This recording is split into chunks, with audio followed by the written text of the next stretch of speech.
teman-teman, sebelum kita belajar, marilah kita berdoa dimulai. Anak-anak ibu, siapa hari ini yang tidak hadir? Fitri dan Sipa. Kemana si Fitri dan Sipa? Siapa yang dekat rumahnya? Pergi kemana dia? Oh, ke Medan ya. Oke, sebelum kita belajar, coba rapikan dulu nak meja dan kursinya, biar terlihat rapi. Rasa nasionalisme kita, rasa cinta kita kepada bangsa Indonesia. Marilah kita menyanyikan lagu nasional yang berjudul Dari Sabang Sampai Merauke. Ayo kita nyanyikan sama-sama. 3, 2, 1. Dari Sabang sampai Merauke. Oke, anak-anak ibu, hari ini kita akan memulai pelajaran kita. Pelajaran yang pertama di pertemuan kita yang pertama di kelas 6 ini, yaitu ibu, kita akan belajar tema 1, selamatkan makhluk hidup. Subtema 1, tumbuhan sahabatku, dan pembelajaran 1. Nanti anak-anak ibu, setelah kita mempelajari tentang tumbuhan di sahabatku, diharapkan anak-anak ibu nanti akan mampu menemukan ide pokok dari teks laporan yang ada di buku siswa tentang bagaimana jagung berkembang biak. Dan anak-anak ibu juga nanti bisa menyebutkan bagian-bagian dari bunga. Anak-anak ibu juga nanti bisa menjelaskan proses perkembangbiakan generatif pada bunga. Dan anak-anak ibu juga nanti akan mampu mendeskripsikan kondisi geografis negara-negara anggota ASEAN. Anak-anak ibu masih semangat untuk belajar? Masih. Oke, kalau masih semangat kita sama-sama menyanyikan lagu. Good morning everybody, how are you? Just right. Good morning everybody, how are you? Just right. Good morning, teacher. Good morning, my friend. Good morning, everybody. How are you? Just right. Oke, anak-anak ibu semuanya masih semangat untuk belajar. Oke, kalau masih semangat, ibu mau bertanya dulu sama anak-anak ibu. Di lingkungan kita banyak tumbuhan anak-anak? Banyak, Bu. Di lingkungan sekolah banyak tumbuhan? Banyak, Bu. Tumbuhan apa aja? Pohon mangga. Pohon mangga, sirsa, pisang, ceri, pinang. Mantul loh, banyak ya anak-anak pohon-pohon di lingkungan kita.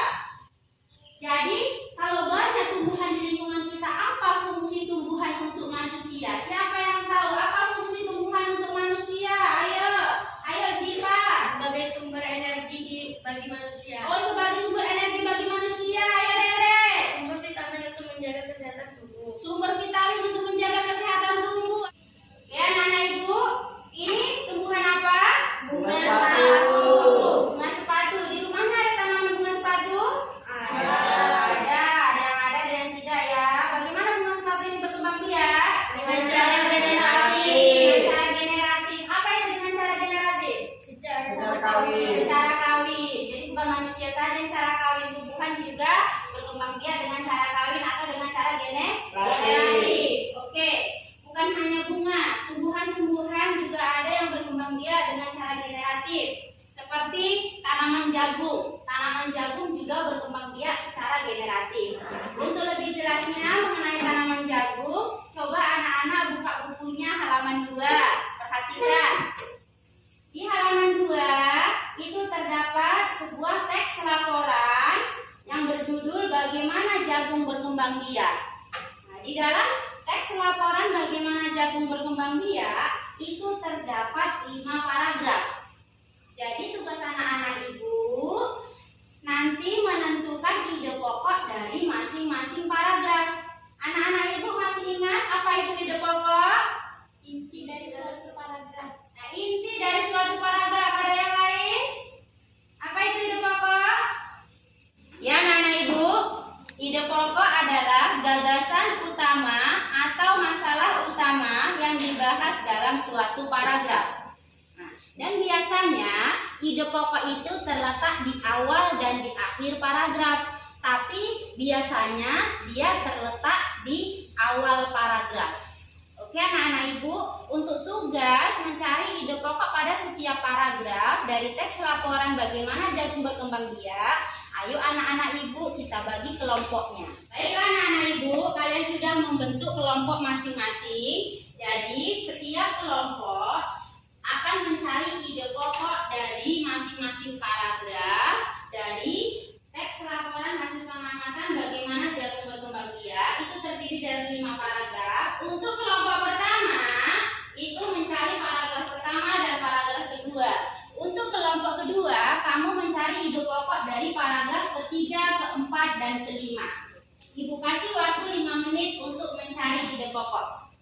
anak-anak ibu, waktunya sudah habis. Coba untuk kelompok pertama, sebutkan ide pokok dari paragraf pertama. Jagung merupakan salah satu tanaman yang dijadikan bahan makanan pokok. Oke, paragraf kedua. Seorang petani jagung memulai membiarkan tanamannya dengan menanam biji jagung. Oke, kasih tepuk tangan untuk kelompok pertama. Oke, silakan kelompok kedua. Paragraf ketiga. Proses pembuahan pada jagung. Iya, paragraf keempat. Bagian yang dimakan oleh manusia adalah biji jagung. Oke, paragraf kelima. Ayo, mana paragraf kelima? Biji jagung yang tua dapat ditanam kembali. Oke, kasih tepuk tangan untuk kelompok dua. Oke, kalian sudah tahu untuk menentukan ide pokok pada masing-masing paragraf ya. Oke, kalau sudah, ya anak-anak ibu, coba perhatikan bunga yang di meja kalian masing-masing. Di sini, ini namanya bunga apa nak? Sepatu. Ya, bunga kembang sepatu. Ini bunga kembang sepatu merupakan bunga sempurna. Ini kamu perhatikan, yang pertama yaitu tangkai bunga. Tangkai bunga ini yang menghubungkan antara bunga dengan tumbuhan. Coba pegang tangkai bunga. Ini tangkai bunga ya. Kemudian dasar bunga. Ini dasar bunga yang bawah. Nah, kemudian yang bagian atas adalah kelopak bunga. Kelopak bunga ini tempat melekatnya mahkota bunga. Kemudian kamu lihat yang warna merah ini, yang indah ini namanya mahkota bunga. Mahkota bunga ini berfungsi untuk menarik serangga datang menghampiri bunga untuk membantu penyerbukan. Nah, mahkota bunga ini juga berfungsi untuk melindungi benang sari dan kepala putih. Selanjutnya adalah benang sari. Benang sari ini adalah alat kelamin jantan. Sedangkan putih adalah alat kelamin betina. Sampai sini paham anak-anak ibu? Nah, kalau paham, coba ibu tanya, apa bagian-bagian bunga? Yang pertama apa anak-anak ibu? Tangkai bunga. Kemudian dasar bunga. Kemudian kelopak bunga. Kemudian mahkota bunga. Kemudian benang sari. Kemudian kepala sari. Kemudian kepala putih. Kemudian tangkai putih. Untuk lebih jelasnya, coba perhatikan gambar di papan tulis. Teman-teman, saya akan menjelaskan bagian-bagian bunga. Yang pertama ada tangkai bunga dan ada juga yang namanya dasar bunga. Dan ini adalah kelopak bunga. Dan ini adalah bakal biji. Dan ini adalah tangkai putih. Dan ini adalah kepala putih. Dan ini adalah tangkai sari. Dan ini adalah kepala sari. Dan ini adalah mahkota bunga. Dan ini adalah benang sari. Oke, kasih tepuk tangan untuk temannya. Oke lah, baik. Selanjutnya untuk kelompok 2, silakan jelaskan bagian-bagian bunga yang ada di papan tulis. Teman-teman, saya akan menjelaskan bagian-bagian bunga. Pertama, ada tangkai bunga. Kedua, bakal biji. Ketiga, tangkai putih. Keempat, kepala putih. Kelima, tangkai sari. Keenam, kepala sari. Ketujuh, mahkota. Ke-8, benang sari. Ke-9, kelopak. Dan yang terakhir, dasar bunga. Oke, kasih tepuk tangan untuk teman. Lebih jelas lagi kalian memahami bagian-bagian bunga, ibu punya lagu. Ibu nyanyikan dulu lagunya, nanti anak-anak ibu nyanyikan bersama-sama ya. Ada 10 bagian bunga, kepala sari dan benang sari, kepala putih dan tangkai putih, mahkota bunga indah sekali. Tangkai bunga, dasar bunga, bakar biji dan kelopak bunga. Ayo kita bersama belajari bagian bunga. Bisa anak ibu? Bisa. Oke, kalau bisa kita nyanyi bersama-sama. Bagian-bagian bunga. 3, 2, 1. Ada 10 bagian bunga, kepala sari dan benang sari, kepala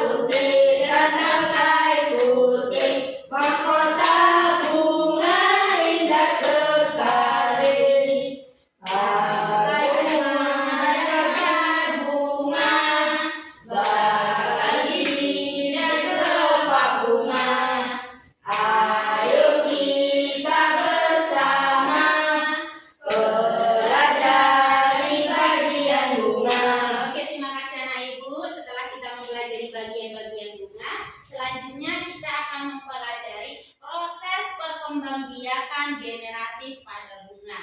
Oke, coba diangkat lagi bunganya. Mana bunganya?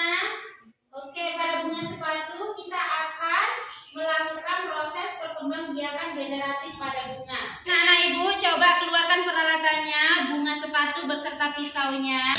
Oke, coba bunga sepatunya diangkat. Ayo bunga sepatunya diangkat. Kemudian dibelah bunga sepatunya. Ayo kelompok satu dibelah, harus hati-hati tangannya ya. Nah, seperti ini. Dipotong jadi dua, ya kelompok dua. Nih, coba seperti ini nah. Kita belah. Nah, oke. Nah, ibu coba perhatikan. Di sini ada benang sari yang memiliki serbuk-serbuk. Jadi benang sari ini jatuh ke kepala putih. Ini proses penyerbukan ya. Benang sari jatuh ke kepala putih, masuk melalui saluran polen. Ini dia masuk ke dalam sini. Di sini terjadilah pertemuan antara sel kelamin jantan bertemu dengan sel kelamin betina. Nah, di sini terjadilah penyerbukan. Kemudian proses penyerbukannya yaitu bertemunya antara sperma dengan sel telur. Sperma dengan sel telur. Boleh kamu perhatikan di sini untuk lebih jelasnya di dalam gambar. Anak-anak, proses perkembangbiakan generatif pada bunga di sini kepala sari ini sel kelamin jantan bertemu dengan sel kelamin betina kepala putih, kemudian lewat melalui saluran polen. Di sini terjadilah pertemuan antara sel telur dengan sel sperma. Disinilah diolah menjadi bakal biji, kemudian jadilah bakal buah. Ini dia terjadi pembuahan di sini di sel telur dengan sel sperma. Disinilah hasil pembuahannya. Kemudian di sini calon buah. Lihat ini gambarnya, calon buah. Nah, kemudian dari calon buah dia menjadi buah. Di sini ada daging buah. Kemudian di dalam buah ini terdapat biji. Biji, lihat ini biji kemudian menjadi kecambah. Kecambah kemudian menjadi tumbuhan baru, kemudian tumbuhan baru akan berbunga, dan bunga ini juga akan mengalami proses perkembangbiakan generatif pada bunga. Anak-anak, setelah ibu jelaskan mengenai proses perkembangbiakan generatif pada bunga, coba ibu minta salah satu dari anak-anak ibu untuk menjelaskan kembali bagaimana proses perkembangbiakan generatif pada bunga. Ayo, siapa yang mau menjelaskan proses perkembangbiakan generatif pada bunga? Iya, silakan maju. Proses perkembangbiakan generatif pada bunga. Benang sari kepala sari jatuh ke kepala putih melalui saluran polen. Di dalamnya bertemu dengan sel telur dan sel sperma. Sel telur dan sel sperma menghasilkan hasil pembuahan. Hasil pembuahan tersebut menjadi calon buah. Calon buah menjadi buah. Di dalam buah ada daging dan biji. Biji ditanam menjadi kecambah. Kecambah menjadi tumbuhan baru, dan tumbuhan baru menghasilkan bunga. Bunga tersebut akan mengalami proses perkembangbiakan generatif pada bunga. Oke, kasih tepuk tangan untuk temannya. Silakan kembali. Oke, anak-anak ibu, bunga yang cantik ini bukan hanya tumbuh di negara Indonesia. Bunga yang cantik ini juga tumbuh di negara tetangga. Karena keadaan geografis dan keadaan iklim yang sama, sehingga bunga-bunga yang cantik ini juga tumbuh di negara-negara tetangga. Coba anak-anak ibu perhatikan bukunya halaman 9. Nah, di halaman 9 kalian akan melihat tentang kehidupan sosial masyarakat ASEAN. Negara-negara ASEAN itu tergabung di dalam organisasi yang dinamakan dengan Organisasi ASEAN. Coba ibu kasih waktu 5 menit untuk membaca bukunya di dalam hati. Nah, kalian membaca tentang kondisi geografis ASEAN. Di situ kalian tentu mengetahui negara-negara yang menjadi anggota ASEAN. Ada berapa negara yang menjadi anggota ASEAN? 10. Coba sebutkan satu persatu. Yang pertama negara apa? Indonesia, Kemudian Malaysia, Malaysia, apa lagi? Kamboja. Kemudian apa lagi?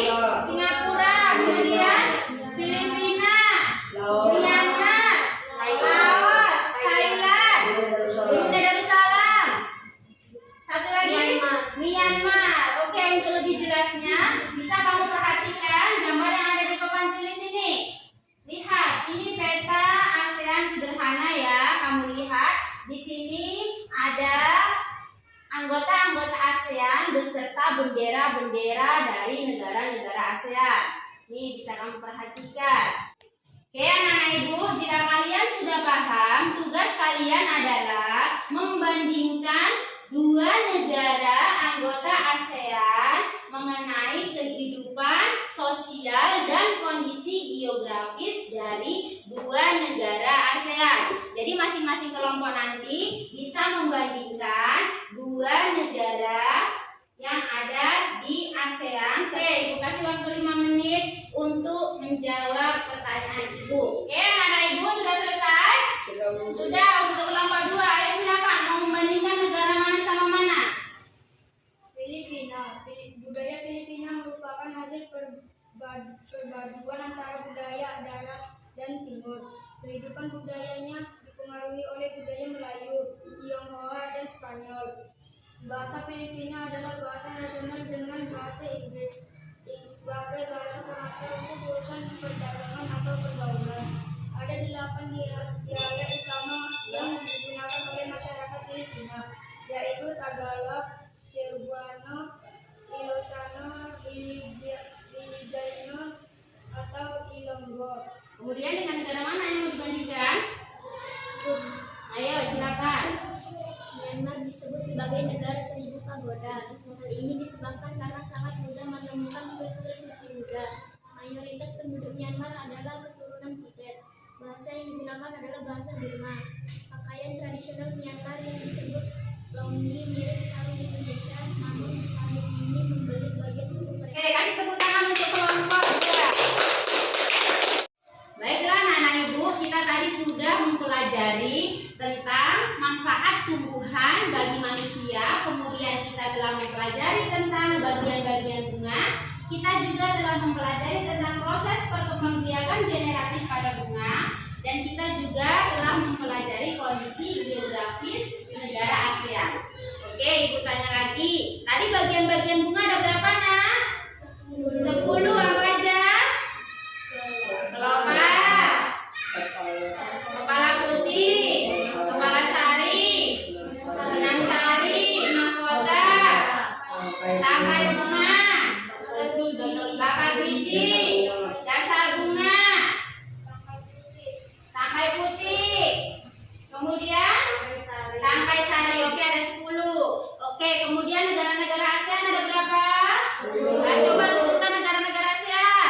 Indonesia, Malaysia, Singapura, Brunei Darussalam, Vietnam, Filipina, Laos, Kamboja, Thailand. Oke, ada 10. Oke, anak-anak ibu, tadi kita sudah belajar pada hari ini. Ibu mau tanya dulu, pelajaran apa pada hari ini yang paling kamu sukai? Bagian-bagian bunga. Oke, yang paling disukai bagian-bagian bunga, karena kita tadi praktek langsung ya nak ya, untuk mengetahui bagian-bagian bunga. Hari ini kita telah mempelajari tentang bagian-bagian bunga, proses perkembangbiakan generatif